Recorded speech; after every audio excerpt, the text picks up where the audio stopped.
दोस्तों आज हम पढ़ेंगे पैरामीटर के बारे में। ये जो सब जीरो मीटर होता है, ये सब जीरो मीटर बहुत ही काम का चीज होता है एयर कंडीशनर लाइन में। अगर आप आइस फैक्ट्री यूजर हैं या आप एयर कंडीशनर मैकेनिक हैं तो आपको बहुत ही इसके बारे में जानना बहुत ही जरूरी होता है, क्योंकि ये बड़े से लेके छोटे मशीनों में यूज किया जाता है। कट रहा है तो ये कंप्रेसर को 3 मिनट से लेके 99 मिनट तक आप डिले इस पे सेट कर सकते हैं। 99 मिनट के अंदर वो कंप्रेसर जब मर्जी तब अपने आप चालू बंद नहीं होगा। जब लाइट आएगा जाएगा तभी ये कंट्रोल करता है उसको भी। और एसी का एसी में लगा हो या फ्रिज में लगा हो, उसके कंप्रेसर को कंट्रोल ये करता है कितना कूलिंग चाहिए, कितना आपको इस पे सेट करना होता है। तो इस पे कुछ डायग्राम बने होते हैं, तो हमने इसमें कनेक्शन कर रखा है पहले से, और हम इसके कनेक्शन के बारे में बताएंगे, इस पे जो सेटिंग होता है इसके बारे में बताएंगे। तो अभी आप इसको देख के थोड़ा हैरान ना होइएगा। ये इसमें हम अलग से ट्रांसफार्मर लगाए हैं, जो कि इसका हम जब परचेज किए थे तो इसका ये ट्रांसफार्मर अंदर फिट होता है, एसएमडी टाइप का है, और ये वर्क नहीं कर रहा था तो हम इसको खोल के देखे, ट्रांसफार्मर खराब था। तो हमने अपने पास से दूसरा ट्रांसफार्मर लगा के आपको दिखाने के लिए इसको चालू कर दिया है। ठीक है, उसमें हमने एक पावर सप्लाई दे दिया है। उसके बाद इसका जो प्रोब सेंसर होता है, ठीक है, कॉइल में या रूम में जहां भी आप इसको रख सकते हैं। ठीक है, और उसके बाद यहाँ सी है, एनओ है, ठीक है, कंप्रेसर ऑन करने के लिए। ये सब हम इसको बताएंगे। सबसे पहले आप जान लीजिए कि ये जो सेट का बटन है, यहाँ जो पीआरजी लिखा है, ये पावर ऑन, और ये टेम्परेचर P1 मतलब पैरामीटर 1 है। उसके बाद ऊपर का पैरामीटर 2 है, इसमें क्या होता है। पैरामीटर 3 है, इससे क्या होता है। पैरामीटर 4, इससे क्या होता है। पैरामीटर 5, इससे क्या होता है। पैरामीटर 6। पीआरजी वाला बटन उस पर जब क्लिक करेंगे तो कुछ सेटिंग खुल के आएंगे, मेनू खुल के आएंगे, जो कि लिखा रहेगा P1। ठीक है, P1 लिख के अभी आ रहा। तो इसमें टोटल 11 पैरामीटर होते हैं, टोटल 11, जैसे कि हमने नंबर वाइज लिख दिया सारा। P1, P2, P3, P4, P5, P6, उसके बाद LP आता है, FS आता है, E1 आता है, PO आता है, EP आता है। इसके पैरामीटर में सेटिंग में आपको इतना फंक्शन देखने को मिल जाएगा, और सबका सबका जो पैरामीटर का सेटिंग होता है हमने यहाँ पे लिख दिया है। जैसे P1 पे आता है हॉट एंड कूल। ठीक है, अगर आप पैरामीटर को अप करके 1 पे रखेंगे तो यह हीटिंग का टेम्परेचर बताएगा, और हीट का काम करेगा। चलाते हैं 75 डिग्री सेल्सियस और 65 डिग्री 55 डिग्री, जो हीटर उटर चलाते हैं ब्लोअर के टेम्परेचर के लिए ये लगाया जाएगा।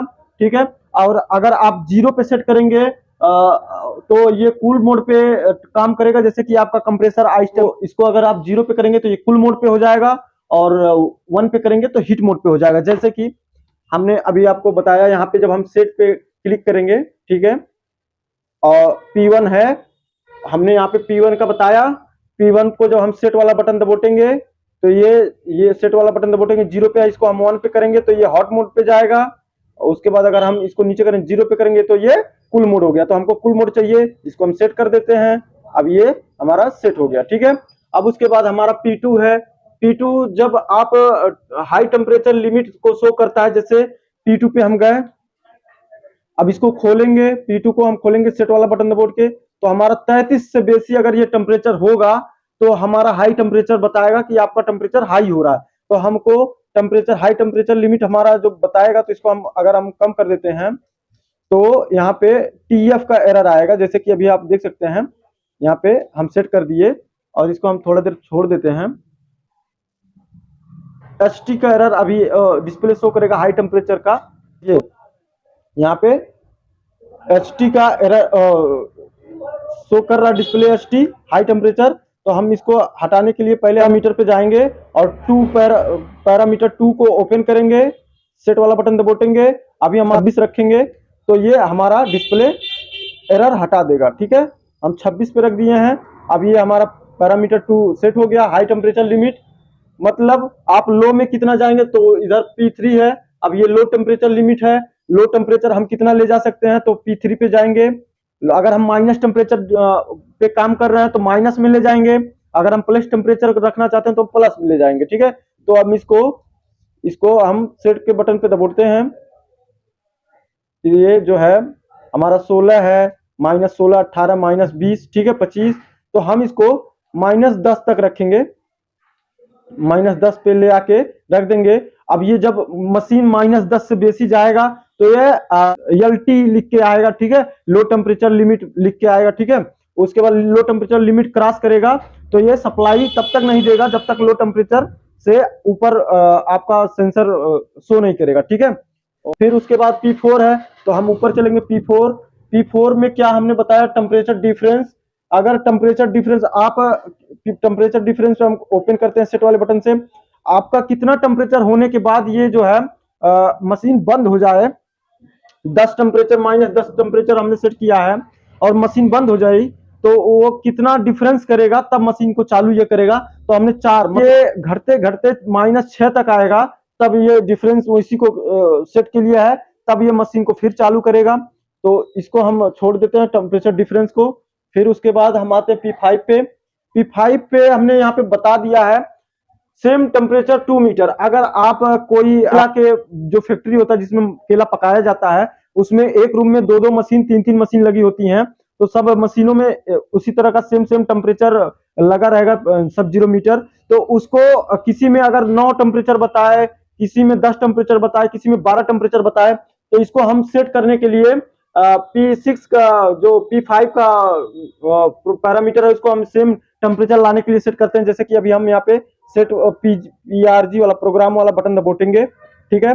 अब हम चलेंगे P5 पे।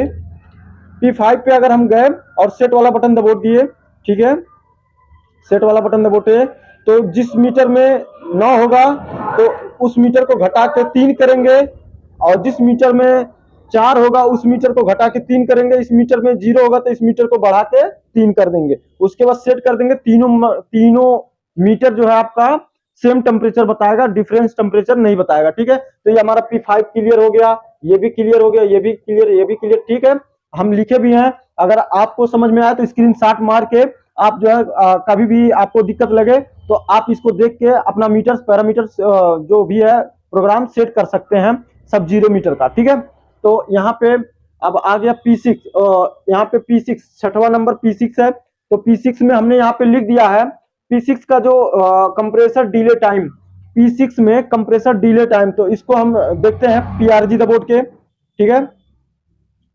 PRG दबोट के P6 पे जाते हैं, कंप्रेसर डिले टाइम P6 है ना, तो इसको हम सेट वाला बटन 3 मिनट, ठीक है। ये आप 99 मिनट तक डिले टाइम रख सकते हैं, ठीक है। तो हम काफी ज्यादा लोग मतलब हमको तो यही 3 पे ही सेट करना है, ठीक है। अगर मान लीजिए एक बार आप बंद कर रहे हैं इसी को तो ये 3 मिनट बाद चालू करेगा, या फ्रिज को या डी फ्रिज को, और या लाइट कट गई तो ये 3 मिनट बाद डिले टाइम इसको सप्लाई छोड़ेगा डी फ्रिज को, उसके बाद डी फ्रिज आपका ऑन होगा, ठीक है। और अगर अब इसको हम सेट कर देते हैं, ठीक है। अब इसके बाद हमारा आता है LP। तो हमारा P6 क्लियर हो गया। LP में हम क्या लिखे हैं, 7 नंबर LP कीपैड लॉक, ठीक है। तो यहाँ पे कीपैड लॉक कैसे, LP में सेट वाला बटन दबा के देखते हैं। अगर हम 0 पे रखे हैं, ठीक है, तो हमारा कुछ नहीं है, नहीं लॉक है। अगर हम इसको 1 पे करके यहाँ सेट कर देंगे तो यहाँ देख सकते हैं ये लॉक वाला इंडिकेटर जल गया, ठीक है। तो हमको लॉक नहीं करना। अगर आप लॉक कर देंगे तो आपके सिवा कोई भी इसको छेड़ नहीं सकता है, आप कोई भी बटन इसमें काम नहीं करेगा, सिवा प्रोग्राम बटन के सिवा कोई भी काम नहीं करेगा। तो इसको हम सेट पे दबोट के इसको हम लॉक हटा देते हैं। अभी देखिए इंडिकेटर हट जाएगा, 0 पे कर दिए और सेट दबोट दिए, ये इंडिकेटर हट गया। अब हमारा लॉक नहीं है, हमको जब जिसको जरूरत होता है वही लॉक करता है कि कोई छेड़ ना सके इसको, ठीक है। ये हमारा LP भी हो गया। उसके बाद हमारा 8वां नंबर होता है पैरामीटर FS बताएगा, ठीक है। पैरामीटर में फंक्शन में FS जब आता है तो उसमें रिसेट आता है, ठीक है। आप खड़े मीटर को रिसेट कर सकते हैं, जो भी सेटिंग वोटिंग होगा आप उसको रिसेट करके फिर से नए तरीके से जैसे कंपनी से आता है वैसे ये रिसेट हो जाएगा। तो चलिए हम इसको PRG दबोट के FS वाला देख लेते हैं सेटिंग। तो इसको हम ऊपर लेके जाते हैं, ठीक है, ऊपर लेके जाते हैं FS, ठीक है। इसको हम सेट वाले बटन से देखते हैं। अगर हम 0 पे रखे हैं, अगर हम इसको 1 पे करके सेट कर देंगे तो पूरा मशीन रिसेट हो जाएगी, ठीक है। पूरा ये मीटर रिसेट हो जाएगा। इसको हम रिसेट नहीं करेंगे, पूरा सेट करना पड़ेगा। 0 पे करके हम फिर इसको आगे बढ़ते हैं। ये हमारा रिसेट हो गया, ठीक है। उसके बाद 9 नंबर पे आएगा आपका E1, ठीक है। तो इसको ऊपर ले जाएंगे, देखिए E1 आ गया यहाँ पे, ठीक है। अब E1 को हम यहाँ पे क्या लिखे हैं, सेंसर एरर, ठीक है। अब यहाँ पे मान लीजिए E1 पे आप कब जाएंगे, कब यहाँ पे आपका आवश्यकता पड़ेगा, जब आपका सेंसर ये सेंसर खराब हो गया, मान लीजिए ये सेंसर आपका खराब है और आपका आप तब यहाँ पे पीपी का एरर शो होगा। पीपी का एरर जब शो होगा तो मान लीजिए आपका सेंसर खराब है, आपकी मशीन बंद हो जाएगी। उस समय आपको यहाँ पे आना पड़ेगा प्रोग्राम पे और यहाँ सेट वाला बटन दबाना पड़ेगा। अब 0 पे है, अगर आप इसको 1 या 2 पे कर देंगे तो आपका मशीन 10 या 15 मिनट चला चला के ये बंद करता रहेगा। 10 मिनट तक चलता रहेगा आपका मशीन, फिर बंद करेगा, फिर तो 3 मिनट बाद फिर चालू करेगा। तो उस पोजीशन पे थोड़ा बहुत आपका काम निकल सकता है, एकदम से बंद नहीं करेगा। और इसको हम 0 पे ही रहने देंगे फिलहाल। उसके बाद फिर आता है हमारा पीओ, ठीक है, 10वां नंबर पीओ। पीओ पे आपका क्या यहाँ हम लिखे हैं, पीओ पे जो है off on off meter set, ठीक है। अगर आपका ये मीटर है, ठीक है, हम इसको हम ऑफ करना चाहते हैं, ये नहीं हो रहा है, तो हम 10 नंबर पे जब पीओ पैरामीटर पे जाएंगे, पैरामीटर ऑपरेटर, ठीक है, तो वहां पे हमको ऑप्शन मिलेगा ऑन ऑफ करने के लिए। तो यहाँ पे हम प्रोग्राम का मीटर बटन दबोच दिए हैं, पीओ पे जाते हैं, ठीक है। उसके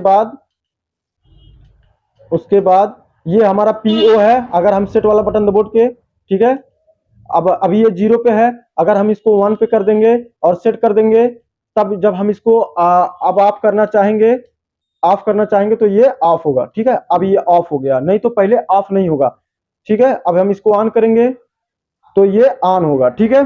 तो हम इसको 0 पे करके रखे थे, इसलिए इसको ऑन ऑफ करने में अब इसको हम 0 पे कर देंगे, ठीक है, पैरामीटर, ठीक है। ये इसको हम सेट वाला बटन दबोच के 0 पे कर देंगे, हमारा ऑफ कभी नहीं होगा, ऑफ वाला बटन दबोचने पे भी, ठीक है। उसके बाद फिर आ गया, ये हमारा 10वां नंबर कंप्लीट हो गया। फिर उसके बाद 11वां नंबर ईपी, ठीक है, ये है सेट फंक्शन। अब हम इसको और ऊपर उठाते हैं, ईपी। ईपी का मतलब यहाँ पे हम लिख चुके हैं सेट फंक्शन। जितना अभी हमने छेड़छाड़ किया है उसको अगर हम ये सेट वाला बटन दबोच के, इतना हमने अभी छेड़छाड़ किया पूरे मीनू में, पूरा पैरामीटर को, वो आपका पूरे सही तरीके से सेट हो जाएगा, ठीक है। और सेट हो जाने के बाद आप जैसे जैसे सेट किए हैं वैसे वैसे वो काम करेगा। तो इसमें इतना बेसिक इसका जो प्रोग्राम है उसको हमने अच्छे तरीके से आपको बता दिया। इसमें टोटल 11 फंक्शन होते हैं। आपको PRG वाला बटन दबाने पे ये सारे फंक्शन अप डाउन करेंगे तो ये सारे फंक्शन आते रहेंगे, और सेट वाला बटन दबोच के उसको अप डाउन करके जिस पे सेट करना चाहते हैं उस पे रख के फिर से सेट वाला बटन दबोच के आप फंक्शन से ऑटोमेटिक बाहर निकल जाएंगे, ठीक है। उसके बाद सब करते करते लास्ट में आपको सेट फंक्शन का ऑटोमेटिक ईपी आएगा, उस पे आप सेट कर देंगे तो आपका पूरा फंक्शन सेट हो जाएगा। और ये मशीन हमको ये अभी हमको 3 मिनट में आउटपुट सप्लाई देगा और हमारा मशीन चलेगा। और जिस मशीन को हम टेम्परेचर नापना चाहते हैं, जिस मशीन को हम चला रहे हैं उसके जगह पे रखना है जहां पे उसका कॉइल और कूलिंग वाला ब्लोअर का हवा ना लगे उस पे, ठीक है। डायरेक्ट वो बंद कर देगा कंप्रेसर को, ठीक है। अब रह जाता है इसमें रह जाता है यहाँ पे कुछ इस पे सप्लाई देने के लिए डायग्राम बनाया हुआ है, जैसे कि यहाँ पे आपको दिखा सकते हैं हम। यहाँ पे दिया गया नंबर 1 नंबर 3, ठीक है, 2 तो गायब है, तो इस पे दे दिया है 230 सप्लाई, ठीक है। 4 और 5 प्रोब लिख दिया है, इसका मतलब 4 और 5 पे सेंसर दे दिया गया है। उसके बाद C है यानी कॉमन NO है, ठीक है, आउटपुट सप्लाई, यानी कि अगर हम इधर कोई लाइन देते हैं तो इधर से हम आउटपुट पा जाएंगे 3 मिनट बाद और हमारा मशीन चल पड़ेगा। अगर इसको हम डिले टाइम और बढ़ाना चाहते हैं तो बढ़ा सकते हैं, और अगर ये खराब होता है तो पीपी का एरर देता है, इसको हम आपको बताने वाले हैं, ठीक है। तो अब हम आपको इसके डायग्राम के बारे में बताने वाले हैं, जो कि कैसे कैसे ये काम करता है कंप्रेसर पे या कोई भी मशीन हो जिसपे ये अधिकतर ये हॉटिंग और कूलिंग के लिए प्रयोग किया जाता है इसका। और इसको ज्यादातर एयर कंडीशनर लाइन में प्रयोग होता है, जैसे आइस फैक्ट्री हो गया, केरा प्लांट हो गया, और माइनस टेम्परेचर डिफ्रीजर हो गया, फ्रिज हो गया, AC हो गया, ऐसे ही मशीनों में ये उपयोग किया जाता है। आपको डायग्राम देखने को मिलते हैं, ठीक है। और यहाँ पे आपको दर्शाया जाता है कि 230 वोल्ट सप्लाई, ठीक है, वोल्ट सप्लाई।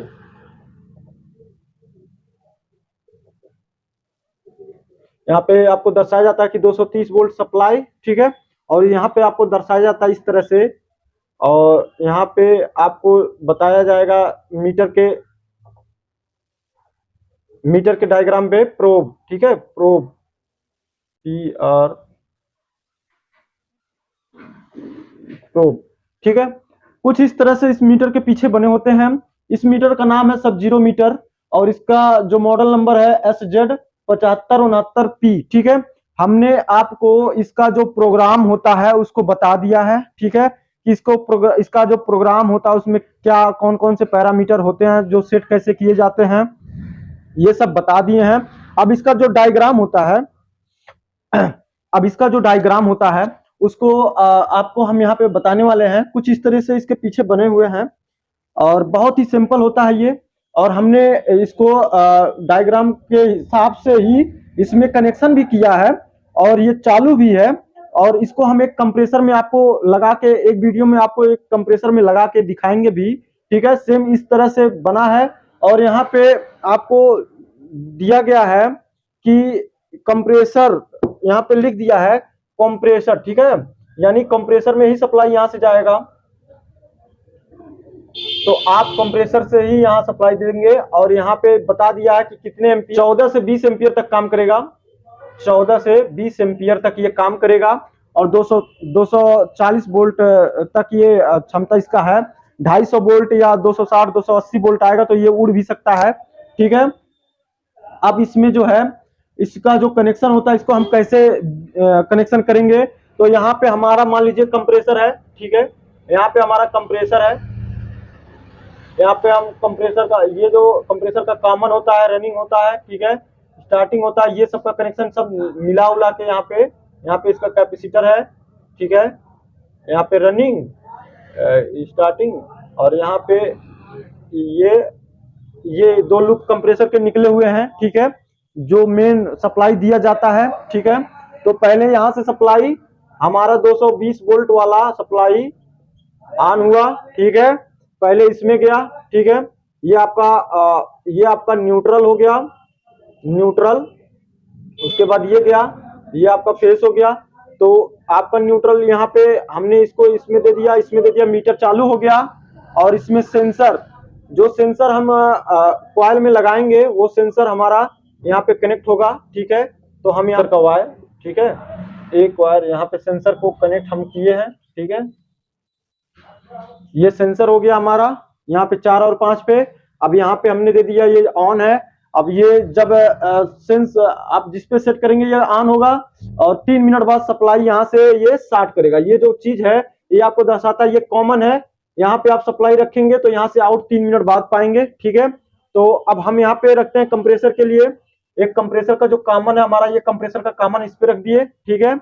और जो हमारा फेस है, ये जो हमारा फेस है इसको हम ले जाके यहाँ पे कोच दिए, ठीक है। अब इस कंप्रेसर को खाली न्यूट्रल चाहिए, ठीक है, और इस कंप्रेसर का जो न्यूट्रल होता है हम डायरेक्ट देंगे, ठीक है। ये जो न्यूट्रल है इसको हम डायरेक्ट इसमें दे देंगे, ये न्यूट्रल हमारा डायरेक्ट जाएगा। खाली एक फेस जो कॉमन होता है कंप्रेसर का उसमें हम यहाँ एनो पे दे देंगे। और जब ये और फेस यहाँ से डायरेक्ट भी हम फेस इस पे दे सकते हैं, और इसके कोई जरूरी नहीं है यहाँ से ही हम फेस दें। ये जो हमारा फेस है इसको हम यहाँ से भी दे सकते हैं, यहाँ से भी, और इसके पास से भी दे सकते हैं, या तो बाहर बाईपास से भी दे सकते हैं। मतलब हमको जो भी सप्लाई देना है कॉमन पे वो हम इसके थ्रू देंगे, तभी हमारा कंप्रेसर ऑटो कट होगा। अब ये जो है जैसे ही टेम्परेचर पे पहुंच जाएगा वैसे ही मशीन को बंद कर देगा। अगर लाइट कट जाएगी तो ये 3 मिनट बाद सप्लाई को पास करेगा, ठीक है।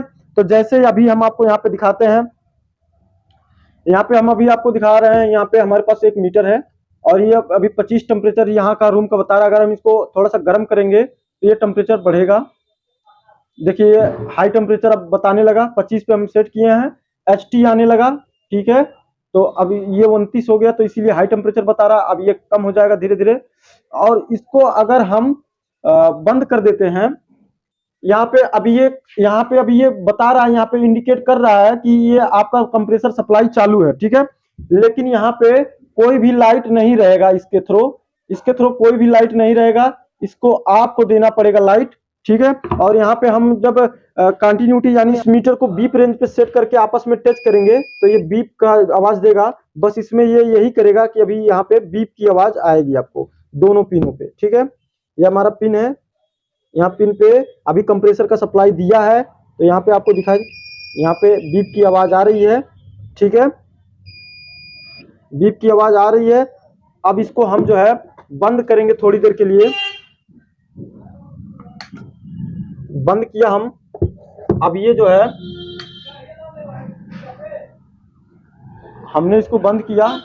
बंद करने के बाद अब यहाँ पे ये कंप्रेसर डिले टाइम हम जो 3 मिनट सेट किए हैं ये 3 मिनट तक चुक चुक की इंडिकेट करता रहेगा। और यहाँ पे अब हम बीप की आवाज मीटर से थोड़ा सा आप देख सकते हैं यहाँ पे मीटर पे। अब हम यहाँ पे कंटिन्यूटी चेक करेंगे तो ये अब नहीं आएगा, ठीक है। अब फिर ये 3 मिनट तक ही डिले टाइम जब इसका पूरा होगा तभी ये फिर ऑन होगा, ठीक है। तो इस तरह से ये काम करता है, इस तरह से इसका कनेक्शन होता है। इसमें कोई भी बाहर से सप्लाई चाहे न्यूट्रल चाहे फेस इसमें से इन करा के आउट आप ले जाके किसी भी मशीन में लगा सकते हैं। और जहां पे आपको जितना टेम्परेचर चाहिए वहां पे इसको ले जाके सेट कर सकते हैं। वहां पे जिस हिसाब से टेम्परेचर आएगा उसी हिसाब से ये काम करके मशीन को बंद करेगा, फिर ऑटोमेटिक मशीन को चालू करेगा, ठीक है। तो आज के लिए बस इतना ही। अब हम मिलते हैं नेक्स्ट वीडियो में।